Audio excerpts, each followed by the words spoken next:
Have you ever wondered why the marathon is always run early in the morning at the Olympics? It's because the morning is the coolest part of the day, which means the runners are less likely to be affected by heat stress. Exercise in the heat presents a challenge to our thermoregulatory system. We can tolerate some fluctuation in core temperature, but if our core temperature rises just 4 or 5 degrees above normal, we can experience very significant consequences. Both exercise and a warm environment are two key factors that cause us to gain body heat. We lose heat by radiation, conduction, convection, and evaporation. Evaporation is the main way of losing heat during exercise. Heat is lost during evaporation when sweat on the surface of our skin changes state from a liquid to a gas. This cools both the surface of the skin and the blood vessels in close proximity. This means that we can lose heat during exercise more effectively when more blood is being distributed to the skin. Exercising in the heat presents a challenge for our cardiovascular system. We need the oxygen in the blood to be transported into the muscles so that we can exercise at a high intensity. However, we also need blood flow to the skin to make use of evaporative cooling. You can see here that heart rate, stroke volume, cardiac output are all higher when we exercise in a hot environment. This means that the cardiovascular system is likely to reach maximum capacity earlier or at a lower exercise intensity when we exercise in the heat. This results in fatigue and reduced performance, as well as a reduced capacity to regulate core body temperature. Fluid loss through sweat during exercise in the heat puts a further strain on our cardiovascular system. Fluid loss results in a reduced volume of blood, which means less blood is available to deliver oxygen and nutrients to the muscles. As a result, the heart has to work even harder to deliver enough oxygenated blood to the muscles. The impact of sweat losses during exercise in the heat can be offset by consuming fluid during exercise and by beginning exercise well hydrated.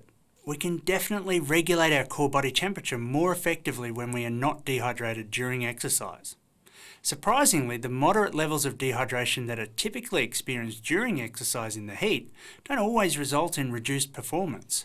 In fact, hydration during exercise is often about getting the balance right between preventing dehydration from not drinking enough and minimising the negative effects of drinking too much. Drinking too much fluid adds body weight that must be carried during exercise, which can reduce performance. Excessive fluid consumption across several hours of exercise also increases the risk of hyponatremia, which is when the concentration of sodium in the blood is too low.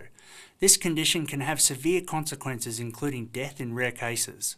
Fluid requirements during exercise are actually quite individual, which makes it difficult to provide universal recommendations. In fact, it is often suggested that athletes should simply drink when they are thirsty to get the hydration balance right. This is probably a good starting point for most people, but it is also important to regularly monitor fluid loss, fluid intake and performance in order to identify fluid consumption patterns that result in optimal performance for each individual athlete. Fluid intake after exercise can also be important. We want to replace fluid so that we don't begin the next training session in a dehydrated state.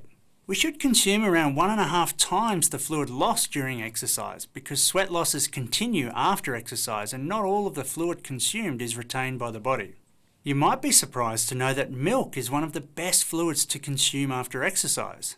Milk enhances fluid retention because it contains sodium, protein, carbohydrate, and is also relatively high in energy.